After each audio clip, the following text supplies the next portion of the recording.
President Biden returning to D.C. All our allies agreed Ukraine's future lies in NATO. And calling his two-day NATO summit a victory for the U.S. Some Florida friends out on an Everglades adventure I think they got the true Florida experience. managed to slither their way into setting a new record. A spicy season premiere I've been excited to watch the second season ever since I finished the first one. of one of Prime Video's hottest shows. And two hit movies in one day. Both movies are getting the respect they deserve on social media. How social media hype builds for a summer of blockbusters.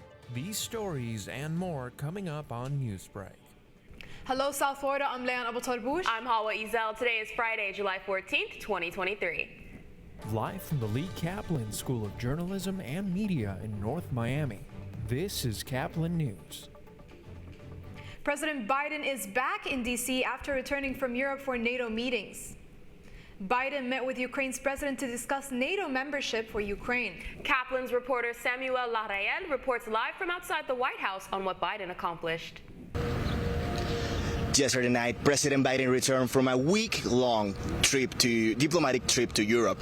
With the Ukraine war looming in the background, this probably has been one of the most important weeks for the Biden administration. Here is what you need to know.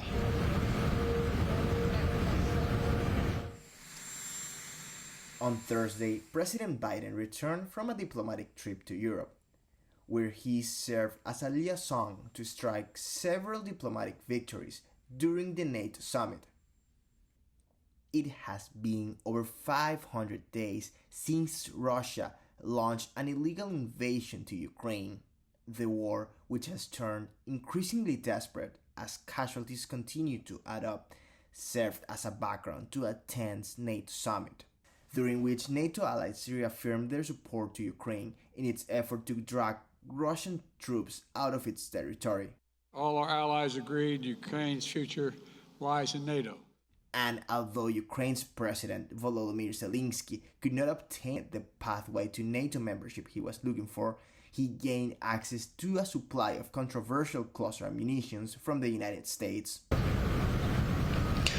And looking forward towards the 2024 presidential election, which may be fairly challenging for the Biden administration, President Biden is looking to gain as many victories as they can in the global stage.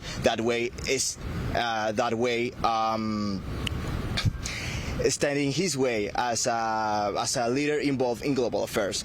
Live for Caplin News, Samuel Arrial. This morning near Tampa, a deadly sinkhole that formed in 2013 has reopened. It was 10 years ago in the town of Surfner that Jeff Bush and his house were swallowed by a sinkhole that experts say was 19 feet deep and 19 feet wide, taking his property along with his life in the process. History repeated itself this week when it resurfaced, but luckily locals have confirmed that no one has been harmed. Officials say the hole will be filled the same way it was last time, with a water-gravel mixture. Also near Tampa, beachgoers getting spotted touching and chasing one of Florida's vulnerable marine animals. The video shows people harassing a herd of manatees near the shore, which is illegal in Florida. Even though they seem friendly and unharmful, these marine animals should not be disturbed. The Florida Fish and Wildlife Conservation state that at least 800 manatees have died in the past year. Amazon's Prime Video's hit show The Summer I Turned Pretty has premiered its second season, and it had fans going to the cinema rather than streaming it at home. Caplin News' Vanessa Garcia was at the premiere to catch the fan excitement. You're back beneath the sun, wishing I could write my name on it. The most anticipated show of the summer is back with the second season. The Summer I Turned Pretty is making a comeback on Amazon Prime Video after becoming an instant hit show last summer. The book is based on a book series adaptation by Jenny Han. The book series came out between 2009 and 2011, but Han decided to take on a modern-day storyline to attract the newer generation, in which she succeeded. I think fans are fascinated with this modern take of the book because they're making it really relatable, and I feel like everything that these kids are going through, someone can relate in some kind of way. Fans instantly felt for the characters. Show soundtrack, love triangles, families, friendship, and love. This season, things are only bound to get even more complicated after the trailer for season 2 was released. Wednesday night, fans experienced a summer escape to the beach town of Cousins at the Regal Movie Theater in South Beach for the premiere. So excited to see the decision Belly makes, especially the aftermath. We kind of got like an idea what was going to happen to Susanna and how everyone deals with that, because it's really sad, the ending. I'm like speechless because like my cousin invited me to this, so like I've been excited to watch the second season ever since I finished the first one. Amazon Prime members were invited to the exclusive screening that gave fans from South Florida an early access to the first episode out of the 8 this season. While enjoying their free complimentary popcorn and beverage, the fandom gathered to welcome the new season, and some even shared their passion by wearing merchandise. The premiere kicked off with a trivia game based on the show and headed straight into the premiere of episode 1. Fanatics got to leave with the Summer I Turned Pretty new season poster. Season 2 awaits more drama, romance, heartfelt moments, and Taylor Swift songs. The first 3 episodes start streaming today on Amazon. Reporting for Caplin News, Vanessa Garcia. The anticipation for next weekend's dual summer blockbuster continues to sweep the nation this morning. As Caplin's Brian Lopez reports, the phenomenon of Barbenheimer will be one for the books. It's the summer's double movie feature premiere, as 2 very high-profile yet different movies are set to hit theaters July 21st. It's the summer's most anticipated films, according to many. From Fashion Doll to The Real World, Barbie, starring Margot Robbie, and Oppenheimer, starring Cillian Murphy, are set to hit the big screen. And the AMC theater chain says more than 20,000 members of its Stubs Rewards program have bought tickets for both films. Moviegoers are planning to see both movies on opening day, with a total running time of nearly 5 hours. A big deal. So big that AMC released a press release about it. The company says over the weekend alone, they saw a 33% increase in the number of guests buying tickets to watch both films. Diamonds under my eyes. This is the best day ever. It is the best day ever. But despite the juxtaposition between the bright and bubbly Barbie and the gloomy nuclear bomb drama, it has led internet users to declare Barbenheimer a must-see double feature. I'm really excited, and I think both movies are getting the respect they deserve on social media. I love the Barbenheimer poster because it's mixing 2 universes together, and it's going to be a star-packed weekend. But according to early tracking, Barbie is expected to outpace Oppenheimer in terms of inaugural ticket sales. I think it's really exciting, especially because you get to see your childhood come alive on the big screen. And I think it's really cute how they're adding little parts of how we used to play with Barbies when we were little into the actual movie, like how she floats down from her house instead of walking down the stairs, because that's what we always did in the Barbie dream house. Barbie and Oppenheimer are set to hit the big screen Friday, July 21st. Reporting for Caplin News, I'm Brian Lopez. UPS drivers get some support in their protests for better pay. Caplin's Parsa Sajadi reports on a local group called Young Democratic Socialists of America, which hosted a concert in their honor. The UPS Teamsters Union are on strike, and at Miami Springs, the YDSA chapters of Miami and FIU have teamed up to show their solidarity through queer punk. Workers' rights are queer rights, are women's rights, because bodily autonomy is always compromised under capitalism. And it's going to take a radical, working-class queer movement like the one we're building right in here to take them down. UPS Teamsters may go on strike due to what they believe are unfair wages and unsafe conditions. The Queer Punk show last Saturday night was to bolster funds and awareness, with local artists performing punk, a niche yet fitting genre. I fucking love punk. Everyone has that fire. It's the fire of life. Just like the physical form of it is beautiful, and then also just like, you know, just the whole energy, it's beautiful. I love breaking away from convention. Actually, despite the name, some of the artists did hip-hop and trap beats, but the anguish and message are all the same. It can be any genre, but if you capture that spirit, that anti-capitalist spirit, that solidarity with the workers' spirit, you're golden. You're in the group with us. The show was a considerable success, but it's only the beginning. The UPS contract expires on July 31st. If negotiations aren't met by then, the strikes will happen. I always say it's working people that make the world run, and ultimately I think it's working people that should be able to run the world.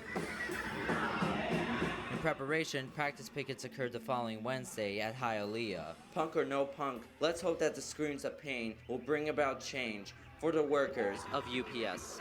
I'm Parsa Sajadi for Caplin News. In Florida, a heroic rescue is caught on camera as locals jump into action. That's still ahead, and so is this story. Because of how large this snake is and how old it is, could be in the first or second generation of pythons that moved into Big Cypress. Some Florida friends find themselves in some big trouble in the Everglades. Newsbreak will be back in 2 minutes.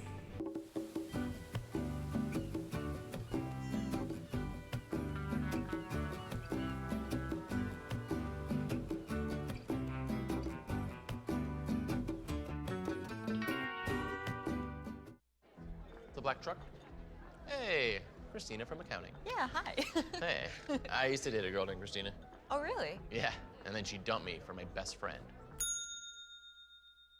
You want to see some photos of them that I took? I don't. I thought we talked about this, buddy. Buzz and overshared again? Yeah. Yeah. I'm gonna call a car. That's a smart idea. So, yeah, I know, that's why I did it. Hey, you're gonna get back to the top of the mountain. Does that mean I'm gonna get back with Christina? No. Oh. No.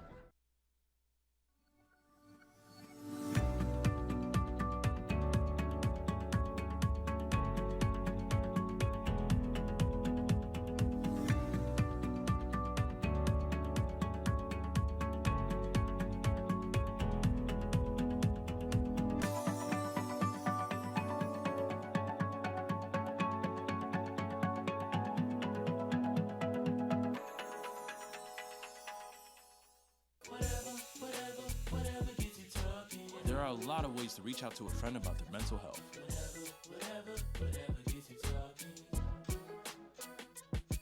Learn how you can help at seizetheawkward.org. Bill is a family man. He invests his money wisely and provides a good life for his children. Just one problem. He often opens emails from senders he doesn't know, and his computer is not password protected. One day, Bill checked his bank account and 94% of malware attacks originate from emails. Don't be like Bill. Take your cybersecurity seriously.